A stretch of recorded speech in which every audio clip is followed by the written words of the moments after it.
Bon,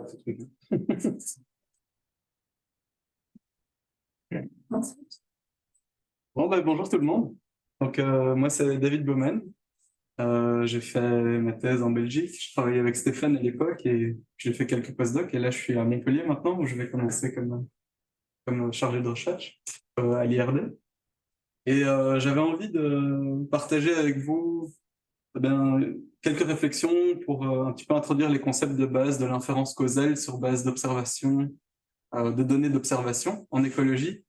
Parce que, avant tout, je me suis dit que c'est quelque chose que j'aurais beaucoup aimé qu'on me dise à moi bien plus tôt que quand je l'ai découvert déjà plus tard, lors de mes postdocs, etc. Et donc, peut-être que c'est pas nouveau pour certains, mais peut-être que ça en intéressera d'autres. Donc, voilà.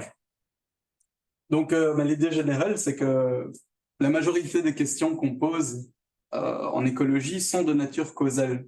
On est intéressé à comprendre comment est-ce que l'effet d'une variable influence la variation dans une autre variable. Comment est-ce que le changement climatique, l'augmentation de la température, du stress hydrique va avoir une influence sur une partie de la physiologie d'un arbre, va différer entre différentes espèces, mener à un changement dans la composition d'espèces, peut-être aussi mener à des changements fonctionnels ou de fonctionnement d'écosystèmes.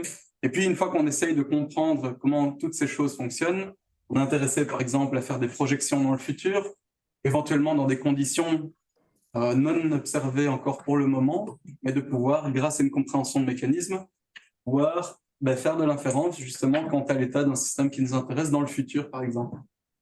Les exemples sont nombreux. Ici, où j'ai pris l'exemple des forêts tropicales, parce que c'est des écosystèmes complexes avec plein de choses qui interagissent et qui se confondent. Mais vous avez certainement tous des situations similaires. Donc, le point de base, c'est de se dire que la plupart des questions en écologie sont causales. Et quand je dis causales, il s'agit donc de comprendre comment influencer sur la variation d'une variable X affecte la variation d'une variable Y, ce qu'on représente aussi par X, flèche Y. La causalité va dans le sens de la flèche.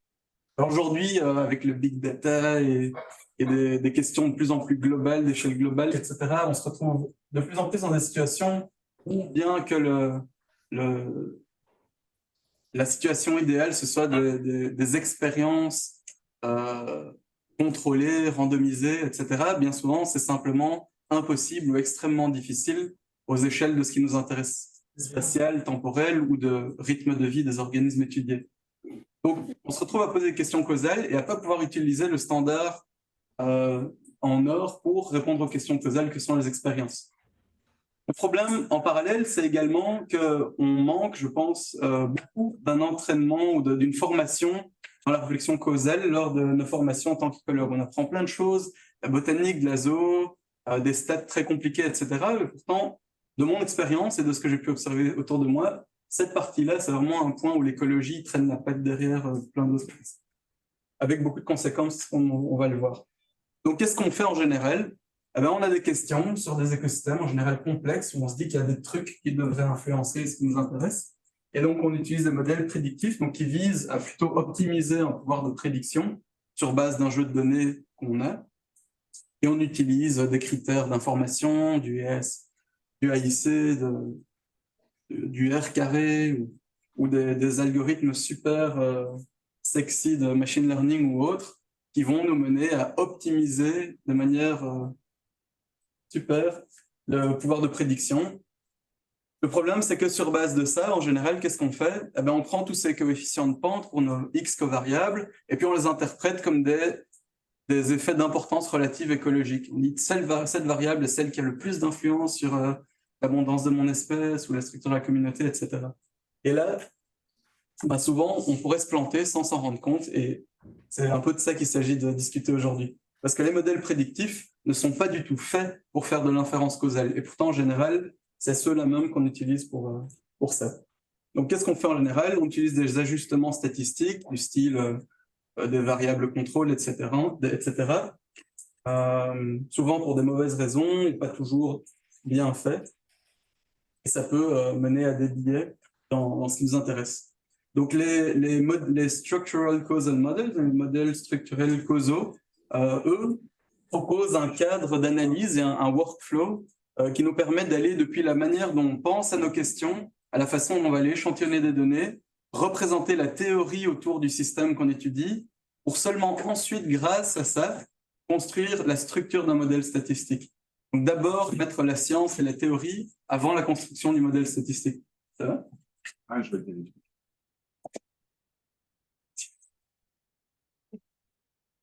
Comme si de rien n'était. Comment ça va? Ah, c'est bon. Okay. Donc, il s'agit d'un ensemble de méthodes et de concepts causaux qu'on utilise ensemble pour pouvoir mettre en évidence des relations de cause à effet, et ça même sans expérience contrôlée, randomisée, etc. Donc uniquement à partir de données d'observation. Ça nous arrange bien, parce que c'est les données qu'on a pour travailler sur les écosystèmes en général. Donc ici, quand on parle d'inférence causale, il faut comprendre de manière assez simple ce qui se passerait. Donc comment est-ce qu'on pourrait prédire l'effet d'une intervention, même une intervention imaginaire? C'est-à-dire si vous aviez le pouvoir avec une baguette magique de faire varier une de vos variables qui vous intéresse, comment est-ce que ça causerait votre variable réponse ou vos variables réponses à varier? Et la réponse, c'est que ce n'est pas spécialement d'après les associations que vous mettez en évidence dans les modèles. Donc, un des outils centraux qu'on utilise pour pouvoir faire de l'inférence causale, c'est Directed Acyclic Graphs, ou DAGs, donc des graphes acycliques dirigés, qui permettent de faire une représentation sous forme de diagramme des processus qui génèrent les données avec lesquelles on travaille, en gros. Donc c'est une manière transparente et clean de représenter la façon dont on pense au système qu'on étudie. Et comme on le verra, sans cette étape-là, il n'y a pas d'inférence possible. Donc ici, je donne un exemple d'un DAG où on voit une variable Z qui influence à la fois X et Y. Donc la causalité va dans le sens des flèches. Donc Z influence Y directement, mais aussi en influençant X qui influence Y. On a une chaîne de causalité et une causalité plus directe, par exemple. Un autre petit exemple, voilà, on pourrait imaginer la texture du sol qui influence d'une part la capacité du sol à retenir de l'eau, qui influence la croissance des arbres, par exemple. La texture du sol qui influence aussi la fertilité du sol, qui influence aussi la croissance des arbres. Donc voilà, on a des chemins de causalité directe et d'autres indirects. Petite différence entre association et causalité. Si vous saviez que vous observez que quand il pleut, en général, il y a plus de parapluie dehors, mais ce n'est pas pour autant que si vous faisiez tout le monde sortir avec son parapluie, que vous feriez pleuvoir. C'est un petit exemple intuitif, mais c'est juste pour dire une régression linéaire, c'est débile et c'est ça que ça pense. Ça pense juste en termes d'association. Le sens qu'on met derrière et la façon dont on l'interprète ne se trouve pas du tout dans le modèle statistique. Ça peut dans certains cas un peu particuliers, mais dans la plupart des modèles, on ne met en évidence que des associations. Autre petit cas rigolo où on met en évidence que les ventes de crème glacée, de glace, coïncident avec une augmentation des attaques par des requins ou des noyades d'ailleurs aussi. Alors, ce n'est pas pour autant qu'on pense que l'un cause l'autre.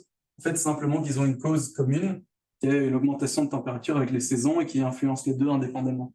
Je suis sûr que vous avez tous entendu plein d'exemples comme ça rigolos lors de cours de base, mais ce n'est pas les seuls cas. Ici, un autre cas où on voit les cas de polio qui augmentent en même temps que les ventes de glace et qui, dans les années 40, aux États-Unis, a vraiment mené à une politique de régime anti-polio en diminuant la consommation de glace. C'est juste pour dire la façon dont on infère des choses sur le monde réel à partir de modèles statistiques a des conséquences dans le monde réel. Ici, c'est rigolo, mais parfois, c'est beaucoup plus pernicieux. Donc, le message clé, c'est que les causes ne sont pas dans les données, ni dans le modèle lui-même, et que les modèles ne mettent en évidence que des associations. Alors, le Structural Causal Model, donc le framework, le cadre d'analyse, consiste à avoir des questions scientifiques claires avant tout, et avant spécialement de voir les données, surtout, de créer un DAG ou un diagramme causal, éventuellement le tester, mais ça, je vais sauter cette étape-ci, appliquer un backdoor criterion, qui est un critère que je vais présenter dans un instant, et qui est un critère logique avec des solutions analytiques, qui permettent de définir un ensemble de variables contrôle, de covariables qui devraient être mises dans un modèle pour contrôler les associations non causales entre quelque chose qui nous intéresse, un effet qui nous intéresse, et la variable réponse d'intérêt. Il y a différentes manières pour ces deux variables d'être associées, et on est intéressé que par les chemins qui, en gros, ne font que suivre le sens des flèches, c'est-à-dire suivre un flot de causalité. Alors, pour ça, il est important de comprendre les trois cas de triplet de variables principales, et un quatrième qui en découle un petit peu. Donc, 3 cas de relation entre 3 variables et qui peuvent confondre ou aider l'inférence en causalité. Donc, notre question d'intérêt, ou en anglais on appelle ça aussi parfois la estimand, donc c'est la question causale d'intérêt, c'est de comprendre l'effet de X sur Y. Vous pouvez remplacer X et Y par ce que vous voulez dans votre domaine. Donc voilà, différentes relations de 3 variables que je vais vous présenter un petit peu maintenant pour un peu comprendre comment est-ce que... Donc, sachant que dans tout ce qui va suivre, nos questions d'intérêt, c'est vraiment de comprendre quel est l'effet causal total de X sur Y. D'accord? Alors la question c'est, est-ce que je dois ou pas contrôler ou conditionner sur Z dans mon modèle? Imaginons une régression multiple, Y en fonction de X. Est-ce que je dois faire plus Z ou pas dans ce petit cas simple? Et en fait, pour 3 mêmes variables X, Y et Z, on va voir qu'en fonction du cas de figure, la réponse est absolument oui ou surtout pas non. Et que la réponse n'est pas dans les données, elle est dans le fait que nous, on pense qu'on est dans ce cas de figure-ci, celui-ci ou celui-ci. Ça, c'est ce que je vais vous présenter maintenant. Donc, le cas de la pipe ou la chaîne de causalité, donc Z est appelé un médiateur, puisque l'effet de X passe au travers de Z, qui lui-même influence Y. On pourrait imaginer, par exemple, que X, c'est un traitement antifongique sur une plante. Z serait la présence de champignons sur la plante. Et puis, Y serait la croissance de la plante. Donc, on comprend... donc, voilà, ça, c'est pour l'exemple. Donc ici, ce qui se passe, c'est que par défaut, une chaîne de causalité est déjà ouverte. Qu'est-ce que ça veut dire ouverte? Ça veut dire que l'information, le flux d'information passe par défaut au travers de Z. Donc, par défaut, ça veut dire sans que Z n'ait besoin d'être dans le modèle. Ce qui se passe par contre, si on conditionne sur Z, c'est qu'on bloque le flot d'information. C'est-à-dire que si X a un effet sur Y et que je conditionne par Z, je ne détecte plus d'effet de X sur Y. Et ça, je vais le montrer. Et donc, on doit garder les chaînes toujours ouvertes, c'est-à-dire surtout ne pas conditionner par Z. Petite simulation très très simple pour montrer à quel point c'est simple de générer un petit effet comme ça. Je génère X comme une variable aléatoire, Z dépend de X et Y dépend de Z. Vous voyez, Y ne dépend pas de X, ne dépend que de Z qui lui-même dépend de X. Et si je regarde la corrélation entre X et Y, j'ai bien 0,3 de corrélation. Si je regarde la corrélation partielle au sein de Z égale 0 ou de Z égale 1, j'ai presque plus de corrélation. Alors visuellement, ça c'est la bonne relation, c'est la relation que j'ai créée entre X et Y, mais indirectement au travers de Z. Donc si la question c'est quel est l'effet total causal de X, ça inclut l'effet de Z, puisque Z est une conséquence de X, d'accord? Par contre, une fois que je conditionne par X et Y, voilà la relation que j'ai entre Y et X au sein de Z égale 0 et Z égale 1. Donc, si j'avais mesuré Z, donc je me dis, je l'ai mesuré, je vais contrôler pour Z, je me retrouverais avec un coefficient de pente nul pour X, alors que X a de l'importance sur Y. Pour le dire autrement, si j'intervenais, je manipulais X, automatiquement, ça influencerait Z qui influencerait Y. D'accord? Alors, dans le cas d'une fork ou fourche, c'est le cas typiquement de ce qu'on appelle le confounder ou l'effet de confusion qu'on a à cause d'une cause commune. Ici, on pourrait dire que Z est une cause commune à X et Y. De nouveau, si notre question c'est de connaître l'effet total de X sur Y, on voit ici qu'en fait la réponse c'est qu'il n'y en a pas. Si j'interviens sur X et que je le fais varier, peu importe de combien, ça ne va jamais changer la variable de Y dans la nature. D'accord? C'est clair ça? Alors que le problème, c'est que dans une fork aussi, l'information passe par défaut dans la structure. C'est-à-dire que dans ce cas-ci, si je ne contrôle pas pour Z, je vais détecter une relation entre X et Y qui n'est que le reflet du fait qu'elles ont une cause commune qui est Z. C'est l'exemple de nos attaques de requins et des ventes de glace, si vous voulez. X et Y, c'est les glaces et les attaques de requins, et Z, c'est la température de la saison. Si on ne contrôle pas pour la variable au milieu dans une fork, on induit une association entre les deux qui n'est pas causale et qu'on risque d'interpréter causalement. Donc de nouveau, ouvertes par défaut doivent être fermées. D'accord? De nouveau, petite simulation, vous pouvez le voir au-dessus, où cette fois-ci, tant X que Y sont tous les deux causés indépendamment par Z, mais il n'y a aucun lien entre eux directement. Et pourtant, ici, si je fais une régression de Y en fonction de X, j'ai une très forte association. Je pourrais dire, ah, X est la variable la plus importante sur Y, alors qu'absolument pas en fait, parce que si j'avais réfléchi causalement ou à la théorie du domaine avant de faire directement des stats en courant, je me serais rendu compte que si je contrôle pour Z, maintenant je peux interpréter le coefficient de pente de X comme étant causal et en fait il est proche de 0. D'accord? Alors, un cas de figure, un troisième cas de troisième variable dont on entend beaucoup moins souvent parler, c'est le collider, le collisionneur. Je sais pas, il n'y a pas vraiment un mot très clair en français. Collider, c'est-à-dire donc, où se passe une collision parce que X et Y convergent sur Z. Donc X et Y sont toutes les deux des causes de Z. Et la grosse différence par rapport à la chaîne et à la fork, c'est qu'ici, par défaut, le chemin est fermé. C'est-à-dire que tant que je ne conditionne pas sur Z, tout va très bien. Je ne détecterai pas d'association entre X et Y. Et en effet, il n'y a pas d'association, il n'y a pas de causalité entre X et Y. Si je manipule X, ça ne va pas du tout changer Y, on est d'accord. Et donc, par contre, ici, ce qui se passe, c'est que si je conditionne sur Z, si j'ajoute Z au modèle, j'induis une corrélation ou une association même assez forte, dans certains cas, entre X et Y, où parfois je ne détecte plus cette relation alors qu'elle existe, parce qu'en fait, elle est diminuée, elle arrive près de 0, ou elle change carrément de signe. C'est parmi les pires cas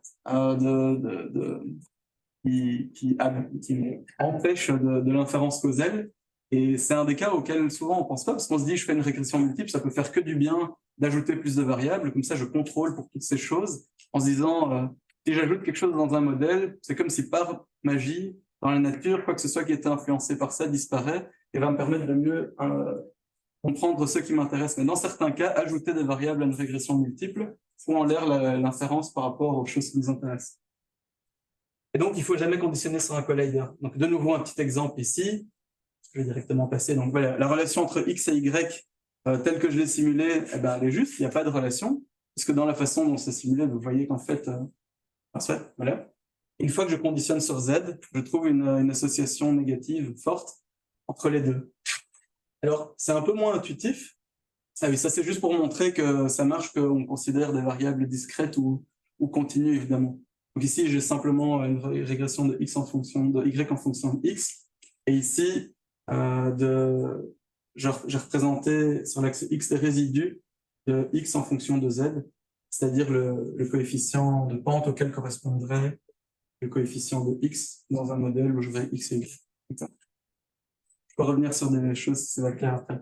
C'est juste pour dire, dans les deux cas, continu, discret, un collider, ça fout la merde. Et donc, un autre cas de collider bias, donc de biais de collision, c'est ce qu'on appelle le biais de sélection. C'est quand l'échantillon qu'on utilise pour faire nos analyses est déjà conditionné sur le collider, simplement dans la façon dont les données ont été récoltées. Alors, ça arrive typiquement, par exemple, lorsque on sélectionne ou pas des valeurs à utiliser dans une étude en fonction d'un critère de tri quelconque. Et ce critère de tri devient quelque chose qui va être influencé par potentiellement beaucoup de choses indépendantes qui tout d'un coup maintenant apparaissent comme étant associées. Une manière un petit peu intuitive d'essayer de comprendre ça, imaginez que vous avez chez vous une alarme qui va déclencher soit quand il y a un tremblement de terre, soit quand vous vous faites cambrioler. Maintenant, si votre alarme sonne, c'est-à-dire si vous avez conditionné sur Z, puisque vous avez l'information alarme a sonné, et que vous vous êtes fait cambrioler, ben, il y a beaucoup moins de chances qu'il y ait eu un tremblement de terre en même temps, en termes de probabilité intuitivement. En fait, en soi, dans l'absolu, les cambriolages et les tremblements de terre sont complètement indépendants, mais si on conditionne sur le fait que l'alarme a sonné, tout d'un coup, ils deviennent associés.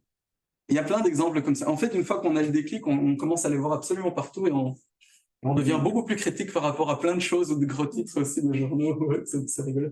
Typiquement, donc n'importe quel critère de sélection crée de l'association entre des traits ou des caractéristiques qui influencent indépendamment ce critère de sélection. Par exemple, si vous allez dans une université et que vous faites un test entre l'intelligence des gens, par exemple un test de QI, et leur degré de persévérance dans ce qu'ils font, vous allez, par exemple, typiquement trouver une association négative, probablement, qui vous dit que les plus intelligents sont plus fainéants. En fait, c'est simplement parce que vous avez conditionné sur un collider qui est avoir été sélectionné pour arriver à l'université. Et dans la population générale, ce lien entre persévérance et QI n'existe probablement pas, ou en tout cas, ce genre de données-là ne serait pas le genre de données nécessaire à pouvoir le tester. Mais comme les gens qui sont, par exemple, à la fois, disons, pas très intelligents et pas très persévérants n'arriveront pas à devenir des étudiants, donc n'arriveront pas dans votre échantillon. Maintenant, vous détectez un effet entre l'un et l'autre, et c'est très facile de commencer à interpréter ça de manière causale. Un autre truc un peu rigolo, puis j'avance. Imagine que vous êtes reviewer d'un papier, et imaginons, donc être reviewer du papier et recommander l'article pour publication, ce serait le collider, c'est la sélection. Et vous, de manière générale, vous tendez à recommander des articles qui sont méthodologiquement rigoureux, mais vous tendez aussi à plus facilement recommander des articles qui ont les mêmes biais que vous, d'opinion, etc. Eh ben, dans l'échantillon des articles que vous recommandez, vous aurez tendance, en tout cas, on pourrait imaginer qu'on aurait tendance à recommander que parmi les articles qui vont dans le sens de nos opinions, etc., on recommande de pires articles que ce qu'on recommanderait ailleurs. Enfin, mais par contre, ça ne veut pas dire que dans la population générale duquel vient l'échantillon, les articles qui ont ces opinions sont moins bons. Voilà, c'est juste. Et il y a plein d'exemples comme ça, c'est assez drôle. Par contre, c'est pas drôle quand on conditionne sur un collider. Et le descendant, c'est simplement n'importe quel cas de figure qui vient d'un des trois précédents, mais où le descendant est une variable qui elle-même est causée par cette variable du milieu. Par exemple, ici, typiquement, j'ai entouré la variable pour dire qu'elle est non observée, c'est une variable latente. Et donc, la manière de s'en sortir, si par exemple, ici, il faudrait conditionner sur Z pour avoir l'effet de X sur Y, mais on n'a pas observé Z. Donc, la première chose qu'on peut apprendre, c'est que notre jeu de données ne nous permet pas de bien répondre à la question qu'on a envie de se poser.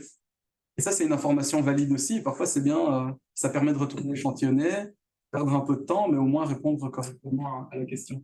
Parfois, on a un proxy qui est causé par cette variable qu'on n'a pas observé, mais ça, on l'a observé. Et donc, si vous conditionnez là-dessus, c'est la même chose que conditionner là-dessus, mais en plus noisy, en plus bruyant. C'est pas parfait, mais ça permet de déjà se sortir d'un certain nombre de situations. Par exemple, ici, j'ai repris l'exemple de la fork, où le cas juste donc, de relation entre X et Y, c'est le cas des deux lignes mauves et jaunes. Il n'y a pas de relation. Si. Par contre, si je conditionne pas, j'ai l'impression de cette relation. Sauf que disons ici que je n'ai pas Z. Donc, je ne peux pas mettre Z dans le modèle. Donc, j'utilise D qui lui-même est causé par Z. Ben, j'ai quelque chose qui est moins bien, mais qui est toujours mieux que rien.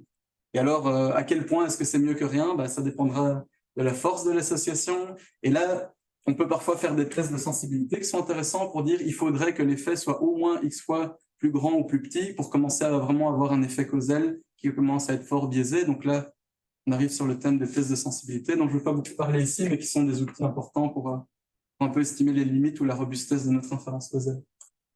Alors les DAGs, de manière générale, puisqu'on est rarement dans un cas de trois variables, c'est juste une combinaison de ces différentes cas de figure.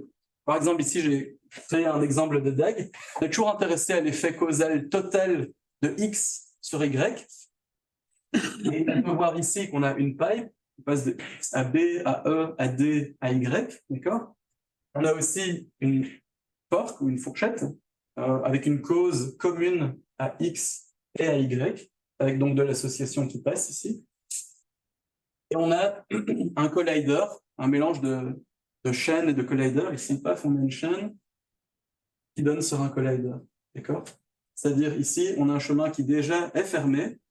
Et si on conditionne par C, on ouvre le chemin et on commence à avoir de l'association non causale. Pourquoi non causale? Parce que ici, on suit le flux des flèches, très bien, et paf, là, on va contre une flèche. Dès le moment où on va contre une seule flèche dans un chemin entre deux variables, on n'est plus sur un chemin causal. C'est-à-dire que si on faisait varier X, eh bien, par ce chemin-ci, Y ne varierait pas. D'accord ? Alors maintenant qu'on sait comment... Ouais. Question, mais j'ai l'impression que je n'ai peut-être pas compris. Pour le collider, en fait, donc, causalité et corrélation, on avait compris que c'est deux choses différentes. Ouais. Mais est-ce qu'il ne faut pas déjà passer le cap de la corrélation pour après se poser la question de la causalité? Par exemple, dans ton collider X et Y, ils sont pas corrélés. C'est sûr. Donc, Oui, mais tu pourrais imaginer, là, parce qu'on est dans un cas de trois variables, imagine maintenant ici, enfin, c'est quoi, je vais juste... Imagine que tu aies par contre aussi un lien direct entre X et Y. Tu aurais de l'association entre les deux, mais tu aurais de l'association qui serait à la fois de la causalité de X pose Y et de la causalité et de l'association qui viendrait du collider sur lequel tu as...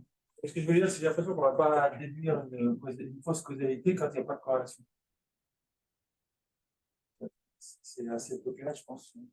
Oui, en gros, pour avoir une corrélation différente de zéro, on pourrait presque poser la question de la causalité. Ben non, c'était pas le cas. C'est pas à moi qu'il faut le dire, hein, c'est à lui. Hein. Le premier exemple, quand il a rajouté Z, non, c'est pas vrai. Le premier exemple, quand tu as rajouté Z, au début, il n'y a pas de corrélation. Et en fait, quand tu rajoutes Z. Ouais, c'est ça, oui. Il y a des cas de figure où tu n'as de l'association que parce que tu as contrôlé pour un effet confondant.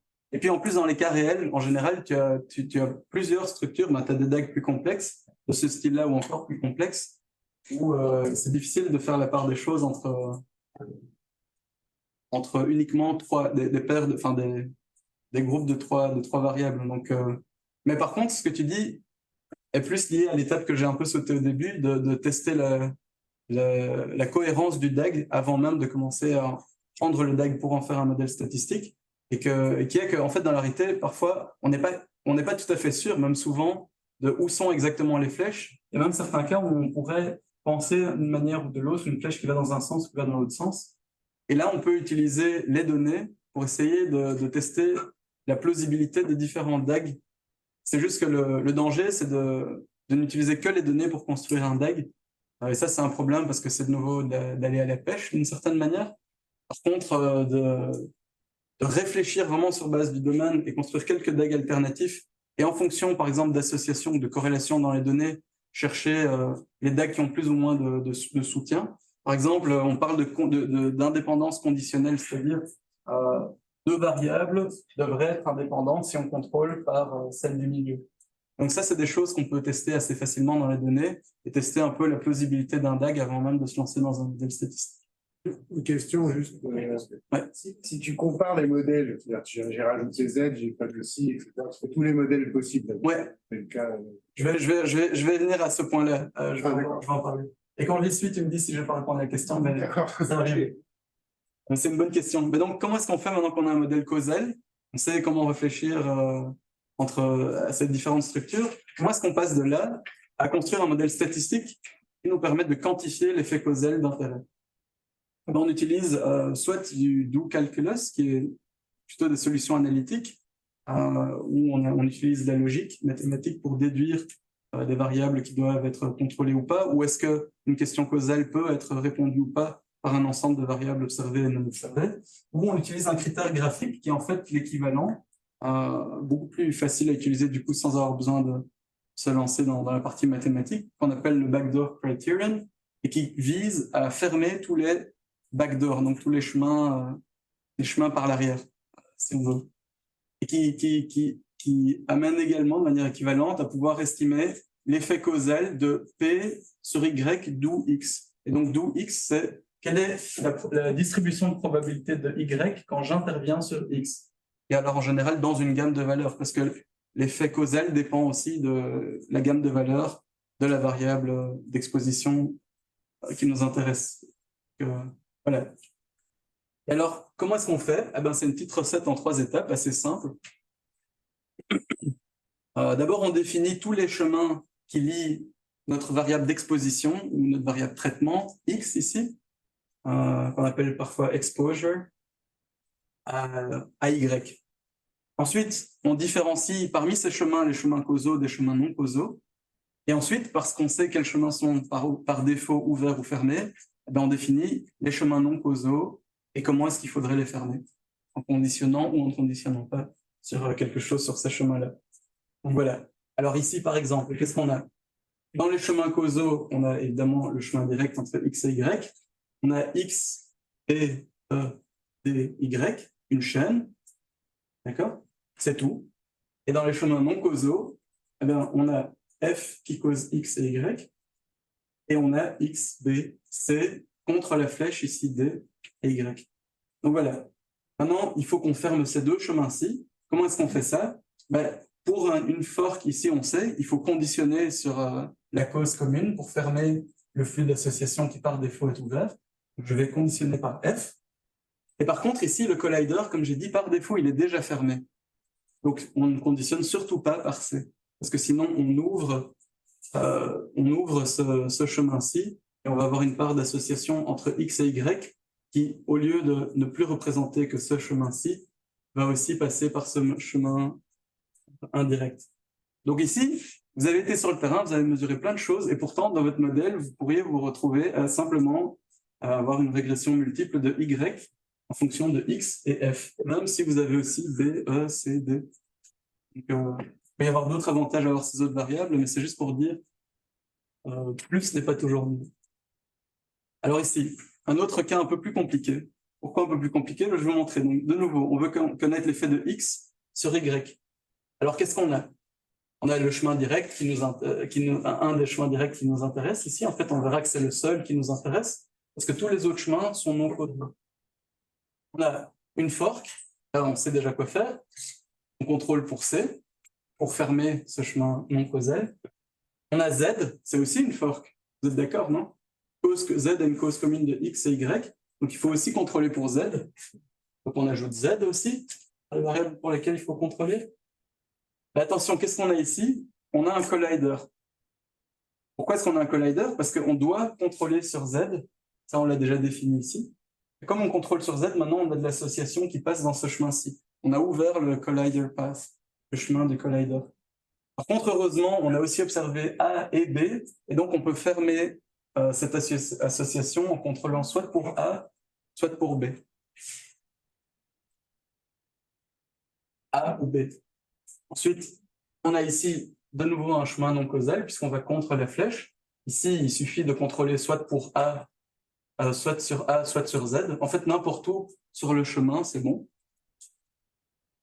Et puis, on a ce dernier chemin, on a le même cas de figure, où on contrôle de nouveau soit pour Z, soit pour B. Donc, au final, on se retrouve avec comme dénominateur commun C, Z et B, ou C, Z et A. Il y a un petit avantage à utiliser B au lieu de A, mais je ne vais pas rentrer dans ces détails ici. Et donc, on aurait un modèle où Y serait une fonction de X, C, Z et B, dans ce cas-ci. Et je dis une fonction de, pour en profiter pour dire que dans les DAG, il n'y a pas de contrainte de linéarité ou de choses comme ça. C'est juste un diagramme, donc c'est un système heuristique pour repenser à la causalité dans un système donné. Après, ce que vous mettez comme formule mathématique ou mécanistique ou quoi que ce soit sur chacune de ces flèches, au plus c'est défini par les connaissances du domaine, au mieux c'est, évidemment. Alors ici, un petit exemple simulé, mais disons écologique, enfin, pour arrêter de parler de X, de Z, de W. Imaginez qu'on soit intéressé à connaître l'effet causal total des aires protégées sur l'abondance des espèces dans une forêt. On pourrait imaginer, dans la façon dont on pense aux processus qui génèrent les données et aux variables alentours aussi, qui pourraient influencer ces différentes variables, que les aires protégées influencent la probabilité de braconnage, qui influence notre variable réponse, influence aussi les probabilités ou la fréquence des feux, qui influence notre variable réponse, donc des chaînes, ici. On pourrait aussi imaginer que par contre la distance des routes ou des villes influence la probabilité qu'une aire soit protégée ou pas. Donc la distance des villes va aussi influencer la probabilité qu'il y ait du braconnage. Enfin voilà, on a tout un schéma déjà beaucoup plus complexe qui ressemble plus à la vie réelle ou à des projets qu'on pourrait avoir. Et la question c'est, ici, parce que ces données ont été simulées, on connaît le vrai coefficient en fait. Donc si on utilisait le backdoor criterion, on se retrouvait à ne contrôler que pour les variables qui sont en noir et pas celles qui sont en gris. Celles qui sont en gris, en fait, si vous regardez, ce sont des chemins de chaîne, presque tous, sauf celui-ci.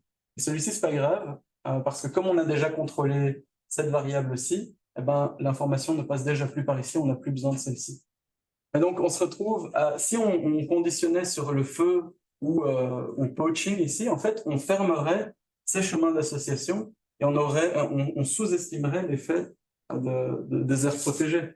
Et donc ici, vous avez ici une valeur de AIC pour ce modèle, d'accord? Et d'ailleurs, en utilisant le bon le bon set, le bon ensemble de covariables, de variables contrôle, on se retrouve avec un effet estimé qui est correct par rapport à l'effet simulé. Maintenant, si on utilise ce que Richard McElrath appelle une salade causale, donc la recette, c'est vous prenez toutes vos covariables, vous mettez dans un grand saladier, vous mélangez et puis vous voyez ce qui sort. C'est ce qu'on fait souvent et je ne me mets pas au-dessus des autres, j'ai aussi fait ça. Et en fait, on a de bonnes raisons de faire ça parfois quand on n'est pas au courant de ce qui se passe, parce qu'en fait, on a un AIC bien meilleur. Et c'est ce qui arrive très souvent, en fait. C'était pour répondre un peu à la question, si on prend toutes les combinaisons possibles de variables explicatives qu'on a réussi à télécharger sur Google Earth Engine ou autre truc de big data comme ça, juste parce qu'elles sont là ou parce qu'on les a mesurées sur le terrain, c'est dit on va pas aller pour rien, donc on a mesuré des trucs en plus. Et puis on voit ce qui sort ou la meilleure combinaison de trucs qui sort, et on interprète tout ça comme des coefficients d'importance écologique relative. Alors on se retrouverait à faire des énormes erreurs et probablement à choisir un modèle qui en effet probablement mènerait à de meilleures prédictions sur exactement le même jeu de données, ou pas exactement le même jeu de données parce que c'est un AIC, mais dans le même genre de conditions utilisées pour fitter le modèle. Par contre, regardez ici, on se retrouve à pas détecter du tout d'effet des aires protégées. Pourquoi? Parce qu'en fait, on a fermé tous les chemins indirects par lesquels l'effet se passait. Donc là, votre conclusion écologique, ce serait que la variable la plus importante, c'est, je sais pas moi, le poaching, réduire... alors qu'en fait, vos coefficients déjà ne sont pas comparables parce qu'ils ne représentent pas la même chose. Il y en a qui sont des coefficients causaux totaux, d'autres partiels, d'autres uniquement directs, d'autres partiels mais à différents niveaux. Donc on se retrouve avec des coefficients qu'on ne peut pas comparer. Donc la pratique de prendre tous les standardized effect size puis de parler d'importance écologique relative, eh ben, ça fait cette hypothèse. Ça fait l'hypothèse implicite que le DAG, c'est ça, c'est une étoile. En fait, le DAG, c'est que tout influence la variable réponse, mais rien ne s'influence entre eux. Et ça, dans quelle situation est-ce que c'est vraiment plausible en écologie? Assez rarement. Donc en fait, là, quand on dit l'effet de telle variable, parfois peut-être que c'est un effet confondant, peut-être qu'on interprète un collider, c'est un effet direct. Enfin, je pense que vous avez compris le message. Et donc, c'est pour ça qu'au début, je disais, les modèles qui visent à optimiser la prédiction ne sont pas faits pour faire de l'inférence causale. C'est souvent ce qu'on fait en écologie encore. Et donc ça nous amène à ce que ces auteurs ont appelé the table 2 fallacy. En général, c'est quoi la table 2 dans un article? C'est la table où il y a tous les coefficients du gros modèle. Et puis, où ça peut être, au lieu d'une table, ça peut être une figure, hein, où on a nos estimates et puis nos intervalles de confiance ou de crédibilité. Parce que ça, d'ailleurs, bayésien ou fréquentiste, ça n'a rien à voir. Enfin, le principe est le même, quand même. Et puis, on va dire, vous voyez ici, ça n'a pas d'effet, ça, c'est pas significatif, ça a l'effet le plus grand. Et on risque fort de se planter, en fait. Pourquoi? Parce qu'on n'a pas assez réfléchi à ce qu'on présente implicitement sur un même pied d'égalité. Les coefficients peuvent donc représenter différentes choses. Et donc, le conseil, ça pourrait être de ne présenter que les types d'effets qui sont comparables, par exemple, que des effets causaux totaux ou que des effets causaux directs, si les questions sont sur les effets causaux directs. Mais les variables, les covariables sont là juste comme control variables, de même pas les mettre dans les tables de résultats. Parce que ça va inviter le lecteur à les interpréter et à faire une interprétation qui, quand bien même il irait dans la légende qu'il ne faut pas le lire, je veux dire, il aurait le premier réflexe. Enfin, c'est juste une mauvaise stratégie de communication. Et alors, une autre, ce que disait Florian Article dans un blog où il parlait un petit peu de ce genre de problème, c'est que il disait que c'était peut-être un peu cynique, mais il se demandait un petit peu dans quelle mesure est-ce que cette table 2 est tellement où on se sent un peu obligé de décrire toutes les variables qu'on a mises dans un modèle, parce qu'après tout, on les a mises dans le modèle, donc maintenant il faut en parler et en discuter. Et c'est peut-être parce qu'au fond, parfois, on manque un peu d'hypothèses, ou on manque un peu de questions, et donc on est bien content d'avoir quelque chose à écrire, quoi. Je pense pas que ce soit que ça, mais s'il y a un peu de ça, je pense que c'est clairement signe qu'il faut retourner un peu en arrière et mieux définir nos questions. Et voilà. Et ça, c'était juste un petit exemple final pour donner... Ça, c'est moi qui ai créé un petit exemple rapide et qui est sûrement imparfait, mais pour montrer un peu à quoi peuvent ressembler des DAG qui... Oubliez ça pour le moment, qui incluent différents types de variables. Ici, c'est la croissance des arbres, quelque chose sur lequel moi je travaille. Il y a différentes variables climatiques, la radiation solaire qui influence la température, l'altitude influence aussi la température influence directement la croissance. influence aussi la VPD, donc la demande évaporative de l'air, qui a une influence sur les stomates, donc sur la photosynthèse, qui influence la croissance, etc. On a la saisonnalité des précipitations et la température qui influence la structure d'un peuplement de manière générale. La structure d'un peuplement influence le type de densité d'individus autour d'un arbre donné, et donc influence la compétition, influence les conditions d'humidité du sol. C'est juste pour dire, on peut vite avoir un système où on se rend compte qu'on s'attend à un certain degré d'influence de différentes choses.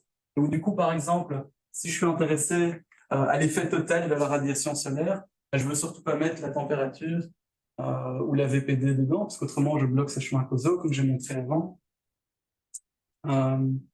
Si je suis intéressé, au contraire, par comprendre l'effet total de cause de la compétition, tel que capturé, par exemple, par un indice, ces indices spatialement explicites de crowding autour d'un arbre dans un rayon donné. Là, par contre, je dois bloquer des chemins non causaux qui passent par les climats moyens. Donc, tout ça pour passer le message que pour différentes questions causales, on a très généralement différents modèles. C'est pas un problème d'avoir différents modèles. Et de vouloir un gros modèle pour répondre à toutes les questions, bah souvent, ça marche pas. Il y a une manière par laquelle ça peut marcher, par des espèces de modèles multivariés où en fait, on fit en simultané différentes équations qui représentent toutes les flèches d'un gros DAG. Et ensuite, on ne peut pas interpréter les résultats qui sortent directement, mais on simule des interventions à partir de ce modèle multivarié. C'est une manière alternative au backdoor criterion d'arriver à la même chose. J'en parle pas plus aujourd'hui. Ici, je donne un peu plus de détails, mais je pense que ça revient à la même chose. Comment ça s'appelle comment, c'est quoi?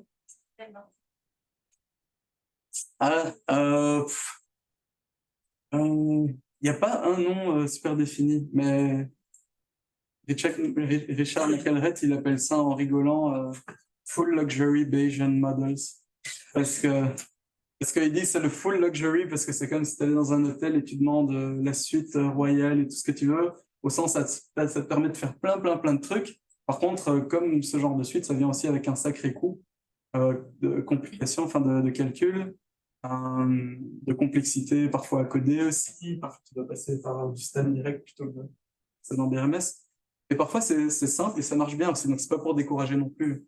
Moi, par exemple, parfois, je joue un peu entre les deux pour voir dans quelle mesure j'ai la même chose. Ça permet d'introduire des effets non linéaires aussi sur certaines des flèches qui ne sont pas directement celles qui sont liées à la croissance. Par exemple, la VPD et la température sont liées de manière exponentielle. Enfin, donc, il y a des avantages à utiliser ça.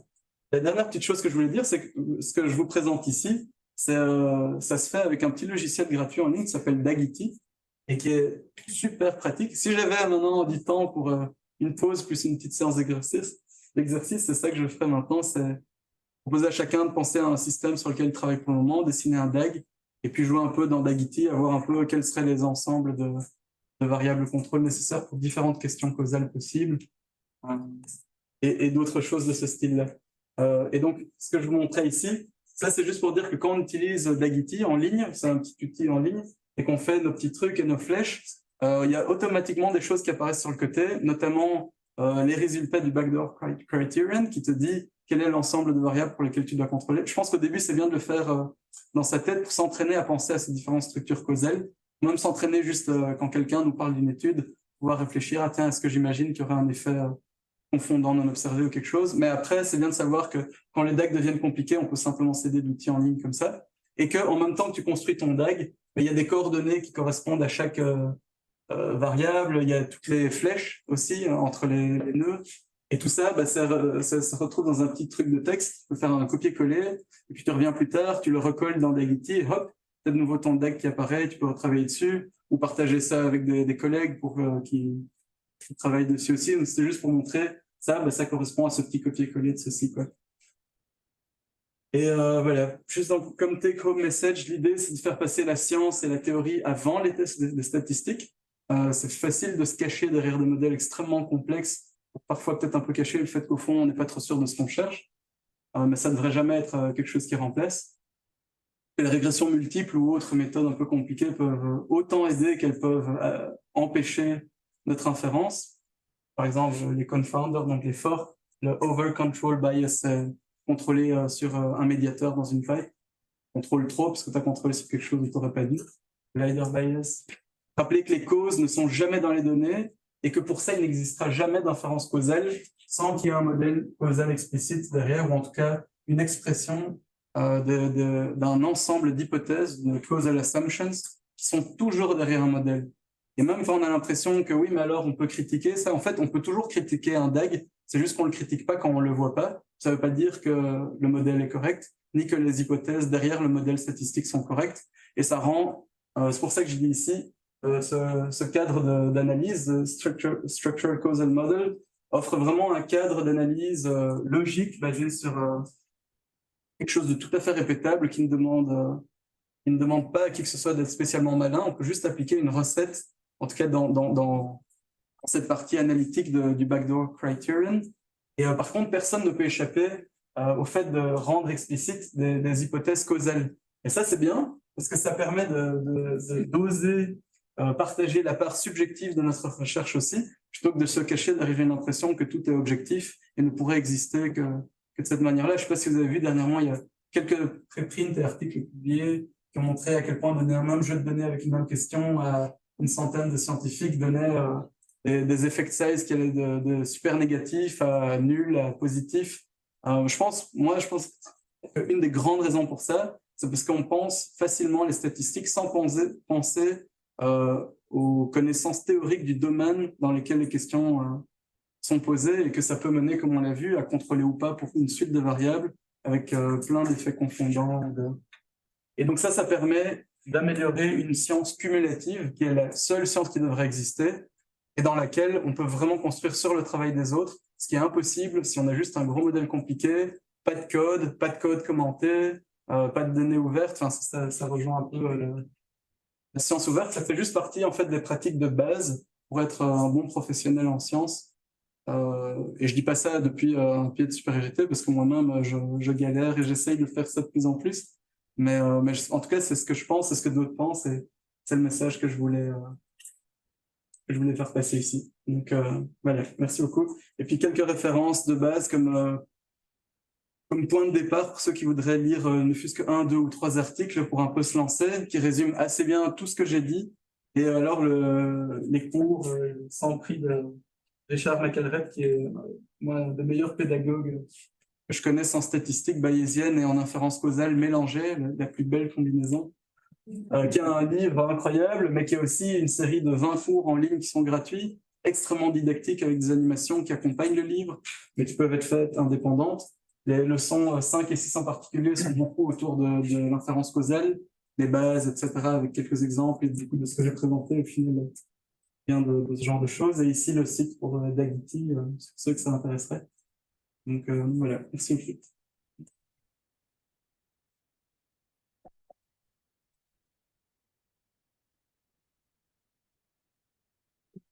Je disais, je suis complètement naïve moi, sur ce type de. Moi aussi. Bon. Du coup, je vais poser vraiment une question naïve. J'avais entendu parler des SEM et je vois pas très bien la différence avec les SEM là comme ça. Non, mais les SEM font assez bien partie de ce cadre d'analyse. C'est juste que je pense que dans les SEM, toutes les relations sont linéaires. Enfin, si je me trompe pas, j'ai pas utilisé les SEM directement beaucoup. Alors qu'ici, en fait, c'est un cadre juste plus global encore, où il n'y a aucune contrainte sur la forme ou de ces différentes relations, pour être linéaire ou pas. Tu as aussi, je pense, des aspects additifs internes dans la machinerie statistique des SEM, qui ne sont pas spécialement des conditions ici. Ici, en gros, tu pourrais juste savoir faire des régressions linéaires multiples et pouvoir utiliser ça quelque part sans avoir besoin d'utiliser un package particulier, etc. Si tu veux bien faire l'hypothèse que... Ce que je vais faire. Ah, si tu es OK avec le fait que tout est linéaire, etc., comme on a vu, c'est juste une question de est-ce que dans mon LM de Y en fonction de X, est-ce que je fais plus Z ou pas, à la limite de manière la plus basique. Le but ici, en fait, c'est vraiment de montrer à quel point ceci est accessible et surtout une question d'intégrer nos connaissances d'experts d'un domaine donné dans les statistiques qu'on va utiliser pour répondre à des questions sur ce domaine, plutôt que de voir ça comme je suis un spécialiste de ceci, et merde, maintenant je vais aller, je vais faire des stats comme si c'était 2 étapes séparés. En fait, je pense que ça répond aussi un peu aux questions autour de la collinéarité ce matin. La collinéarité, on a souvent la capacité de dire dans quelle direction est-ce qu'on s'attend à ce que la causalité aille entre les deux choses qui sont très collinéaires, en fonction de quoi il faut contrôler ou pas, en fonction de quelle est notre question causale d'intérêt, on se retrouverait à plutôt mettre l'une que l'autre, ou à n'en mettre aucune des deux dans certains cas. Enfin, et dans le cas multivarié dont je parlais, ben là tu pourrais tout mettre et tu pourrais avoir toutes tes variables collinaires aussi. Parce que dans tes simulations, à partir du modèle fité à la fin, ben, toute cette collinéarité et la direction dans laquelle elle va se retrouverait propagée dans le modèle et ne serait pas un problème à ce moment-là.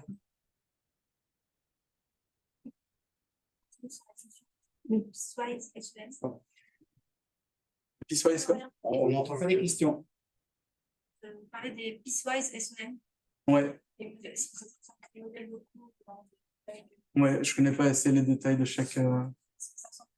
Ah, mais ça fait partie de la même famille de méthodes qui visent à pouvoir faire de l'inférence causale. Donc oui, ici c'est une introduction générale sans rentrer dans tout ça, mais il y a différentes grandes familles de méthodes qui permettent de faire ça. Et il y en a qui n'ont rien de régression d'ailleurs. Hein. On peut avoir des systèmes de dérivés, enfin d'équations différentielles aussi pour résoudre ce genre de système. Il y a plein d'autres choses aussi. Juste la question, parce qu'il y a une question en ligne aussi que. Allez, Fred. Ouais, bonjour, c'était très intéressant, merci beaucoup. Donc déjà, est-ce que tu partageras ta présentation? Moi, ça m'intéresse de la relire avec détail. Oui, d'accord, avec plaisir, je peux la partager. Question. Et alors, la deuxième question, je pense que ça rejoint les questions précédentes. Je crois que ce que tu nous as montré, et tu l'as dit à la fin, c'est comment utiliser la régression multivariée dans les différents cas. Et je pense que si tu utilises du SEM, là, tu ferais des choix différents sur les variables à mettre dans ton modèle. C'est-à-dire que dans certains cas, tu peux garder des variables que toi, tu ne mets pas là en régression multivariée. C'est ça, oui. C'est ça, en fait, c'est plus proche de l'approche multivariée dont je parlais aussi, qui n'a pas spécialement les contraintes de linéarité, mais où, là, par contre, tu gardes absolument tout ce qu'il y a dans le DAG. C'est juste que tu as autant d'équations que tu as de variables où il y a des flèches qui rentrent dans quelque part. Et ça se rapproche sans doute plus, non? Et ma dernière question, c'est par rapport. Donc, j'ai pas compris dans ce qui est dans ces graphes-là, ce qui est contraint d'être linéaire, non linéaire, ou enfin, est-ce qu'il y a des hypothèses de linéarité? Parce qu'effectivement, dans le SEM, il me semble que fréquemment, c'est le cas. Et du coup, dans un contexte où il y a la non-linéarité et en plus, par exemple, de l'autocorrélation spatiale, où là, c'est du pur aléatoire, mais qui peut causer des corrélations entre des variables, j'imagine que là, c'est un peu plus compliqué que simplement ces graphes-là, quoi. C'est plus compliqué, mais donc pour répondre à la première partie de la question, tu peux, si je reprends par exemple ce cas de figure-ci, on peut, et que j'utilise plus l'approche du backdoor criterion, mais l'approche où je vais vraiment modéliser tout le DAG sous forme de plein d'équations qui vont être fitées en même temps, et à partir desquelles après je ferai des simulations qui respectent l'ordre de causalité ici pour simuler l'effet causal de X ou enfin de quoi que ce soit. Je me retrouverai avec chaque équation peut être linéaire ou pas. Par exemple, je pourrais dire que la façon dont la croissance répond à la température est linéaire, mais dont elle répond à la pente sur laquelle elle se trouve ne l'est pas. Et donc, je pourrais avoir un terme quadratique ici ou même un terme de gamme, si c'est ce que je pense qu'il faut. Je pourrais avoir une deuxième variable où je modéliserais le logit de VPD comme une fonction de... Donc, chaque équation pourrait être complètement non linéaire d'une façon qui lui est assez propre. C'est plus dans la façon dont les choses seront simulées par la suite pour avoir les implications causales, contrefactuelles, en fait, comme on dit, que tout ça se répercutera. Et pour la partie d'autocorrélation spatiale, je sais que, par exemple, il y a les Gaussian process qui permettent d'avoir un peu l'équivalent d'effets aléatoires, mais d'effets aléatoires continus. Par exemple, basé sur une matrice de distance entre je sais pas moi, tes plots de forêt ou tes observations, et où tu demandes, là par contre, plutôt je pense directement au bayésien à cause du niveau de complexité, tu demandes à ton modèle bayésien d'aussi trouver la postérieure d'une fonction qui estime la façon dont l'autocorrélation entre deux points change avec la distance. Et donc ça, maintenant, fait aussi partie de ton modèle, ce qui va changer l'incertitude sur tes estimates d'intérêt. la température ou peu importe ce qu'il y a d'autre. Et idem, après, tu mets ça dans la même manière de faire où tu as tes différentes équations, tu fites ton modèle et puis tu simules à partir du tout en propageant l'incertitude, y compris de la matrice d'autocorrélation. Après, par contre, de nouveau, ça devient des modèles qui sont durs à fitter et qui pourraient commencer à prendre des jours en fonction de la quantité de données, etc. Ça, c'est le prix à payer, mais je pense que ça reste possible par contre. D'ailleurs, moi, j'essaie un peu de faire ce genre de truc pour le moment. Une autre question. Je sais pas qui c'est, l'autre personne là, qui veut poser une question à distance. Oui, c'est moi. Bonjour. Merci, David. C'est vraiment très bien. Enfin, j'adore cette approche et j'ai vraiment envie d'en parler beaucoup plus à mes collègues écologues. Juste une question de vocabulaire. Quand tu dis contrôler pour une variable, est-ce que c'est contrôler au sein d'un dispositif expérimental ou c'est contrôler juste, ça veut dire mettre la variable dans le modèle? C'est pour ça que contrôler, c'est un verbe de merde. Ouais. Ça veut dire plein de choses pour plein de personnes différentes, tu as raison. Donc, ici, ce que je veux dire, c'est conditionner ou stratifier dans un modèle quelconque. Ouais. Par contre, parce que tu pourrais avoir un contrôle dans un design expérimental sans pour autant mettre la variable qui a mené à ce contrôle dans certaines régressions à partir des données de ton expérience. Donc ça peut dépendre, quoi.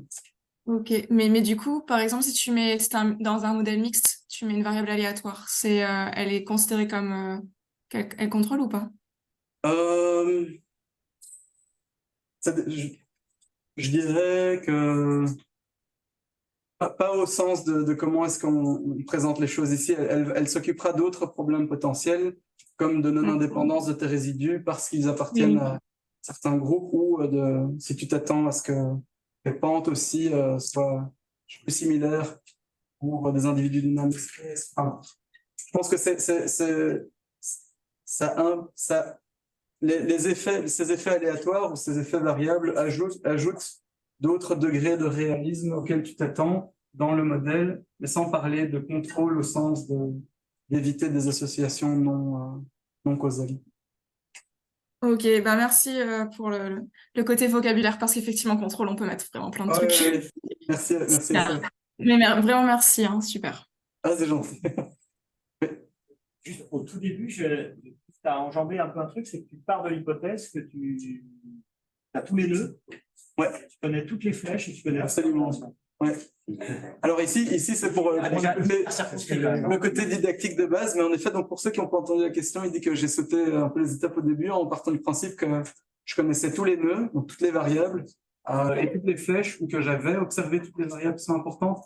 Ici, je suis pas rentré dans tout un aspect qui est le fait que déjà certaines variables ne sont pas observées, certains processus ne sont pas observés. Ça ne veut pas dire qu'ils ne doivent pas être dans le DAG. Parce que le fait de le mettre dans le DAG et de les noter comme non observés, en fait, ici, par exemple, j'ai mis un petit exemple, les variables entourées, c'est les variables non observées. J'imagine, par exemple, la structure du peuplement, c'est 3 multidimensionnel, etc. Et j'ai pas d'indice, donc je l'ai pas observé directement, mais j'ai un proxy. Enfin, voilà. Si j'ai fort simplifié, on pourrait avoir plein de variables non observées là-dedans. Et le problème, du coup, c'est que on ne peut pas directement contrôler avec ces variables-là. Par contre, on peut contrôler si on a quelque chose entre la variable et... par exemple, ici, si je devais à tout prix contrôler pour stand structure, pour la structure du peuplement, je ne pourrais pas le faire parce qu'elle est non observée. Par contre, je pourrais contrôler sur ce qui découle de ça et ça fermerait également cette pipe. Donc, quand on a la chance d'avoir différentes variables sur une chaîne de causalité, on a différents choix pour fermer cette chaîne de causalité. Et dans certains cas, moi, pour le moment, je me demande même si c'est pas mieux, si ça n'a pas de conséquences ailleurs, de potentiellement contrôler sur 2 aspects de la pipe, parce que comme on l'a vu aussi, souvent les variables qu'on a, en fait, c'est des descendants, c'est-à-dire c'est des proxys de la chose qui nous intéresse vraiment. Et donc, de la même manière qu'un contrôle sera seulement un contrôle partiel ou noisy, le chemin non causal peut aussi n'être que partiellement fermé. Donc ça, c'est une première chose, c'est qu'il y a des variables qui ne sont pas observées et il faut qu'on fasse avec. Il y a d'autres outils qui permettent de gérer certaines variables non observées. Il y a un truc qui s'appelle le front door criterion, plutôt du back door criterion, qui est un critère qui permet de faire ça. Il y a des choses qui s'appellent des variables instrumentales qui permettent aussi de faire d'autres choses. Et par rapport au fait que parfois on ne sait simplement pas où est une flèche, je dirais que dans le doute, c'est bien de mettre une flèche, quitte à ce que ce soit pour se rendre compte que l'effet n'est pas là dans certains cas. Ce qui est encore mieux, c'est de potentiellement avoir quelques DAG alternatifs, plausibles, qui peuvent représenter notre incertitude sur le domaine aussi, parce qu'il y a plein de choses dont on n'est pas sûr, comme je disais. Et plutôt que de nourrir la pratique assez courante de sélection de modèles, je pense qu'il y a beaucoup plus à apprendre dans la comparaison de modèles.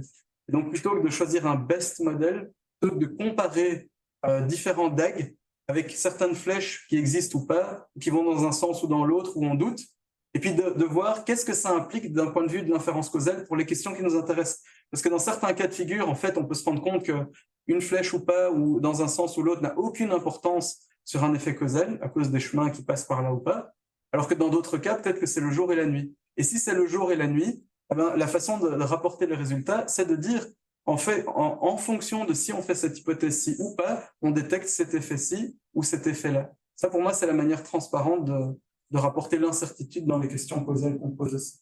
C'est d'avoir différents DAG et de comparer.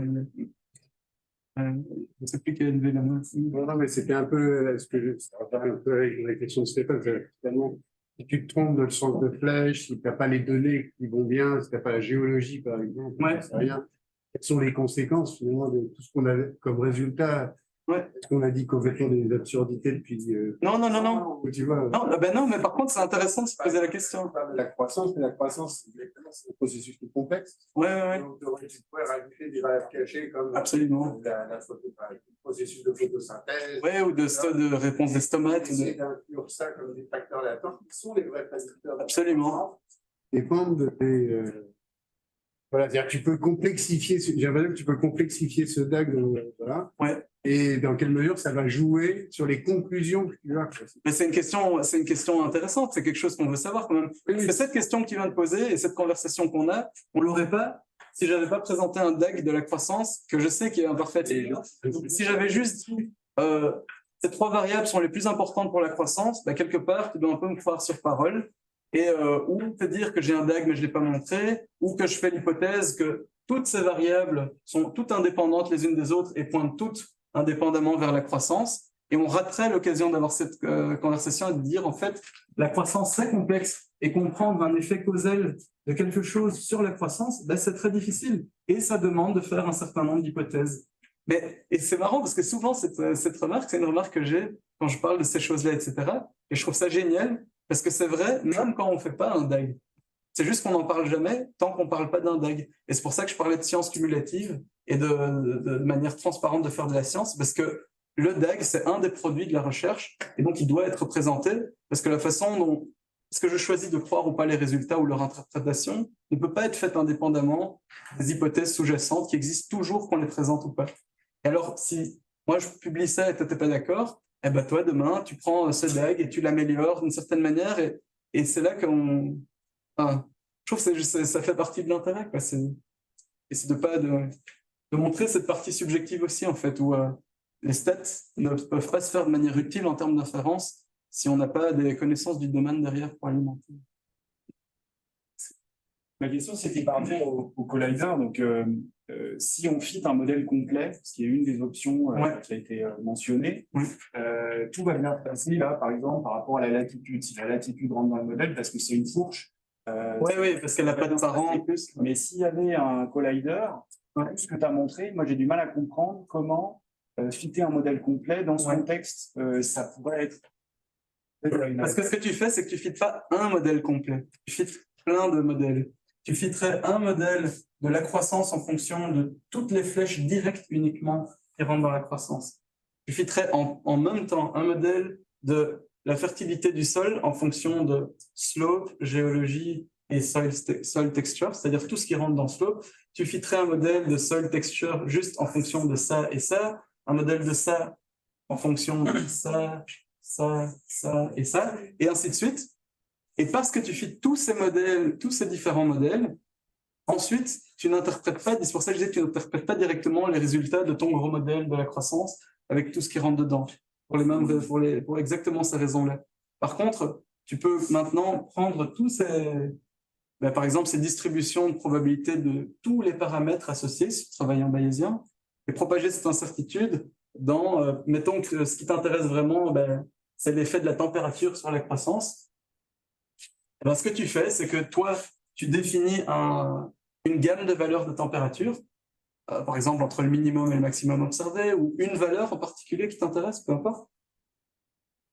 Et tu simules tout ce qui découle de ce DAG à partir de la température, à partir de ton modèle fité. En faisant ça, tu casses toutes les flèches qui rentrent dans la température, en fait.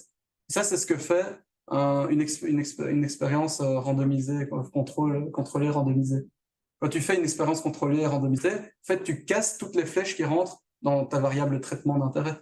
Et là, c'est ce que tu ferais au travers de simulations. Tu simulerais que la température cause d'une certaine manière la stand structure, qui du coup maintenant, pour cette gamme de variables, de valeurs simulées, causerait ceci, qui causerait cela, et ceci, qui causerait cela. Et donc, c'est au travers de l'étape de simulation à partir de ces modèles à plusieurs équations que tu obtiendrais ton inférence causale sur base de manipulation contrefactuelle. Contrefactuelle. Si tu veux, tu m'envoies un mail, je t'envoie quelques références. Une dernière petite question, parce qu'après, nous, on a une réunion, en fait. Et ça tombe derrière. Ah, quelle heure il est, en fait? Moi, j'avais laissé un train, en fait. On va pas te la rater, quoi. C'est mon Excel. C'est quoi la dernière question? Allez, vas-y, Rémi, dernière question, tu peux faire. Ouais, alors, un peu de vocabulaire aussi. Sur causal, non causal, je me demandais, en fait, est-ce que c'est simple de distinguer les catégories? Pour prendre l'exemple du requin des glaces, c'est la température. La température, là, c'est pas vraiment la température, c'est le nombre de baigneurs. Ouais. Ainsi de suite. Ouais, mais ça, j'ai mis bah oui, mais le nombre de baigneurs influencé par la température. Il fait plus chaud, il y a plus de gens qui vont dans la mer, donc il y a plus d'attaques de requins. Enfin, c'est ça la petite structure de chaîne que j'avais mis. C'est pas ça que tu voulais dire? Si. Après, il y a des débats infinis sur qu'est-ce que la causalité, mais ici, on n'est pas rentré ici, on a simplement défini la causalité comme l'effet d'une intervention. Et ça permet, nous, pour ce qu'on veut faire en général, c'est suffisant pour sortir des gens après. Voilà, merci beaucoup.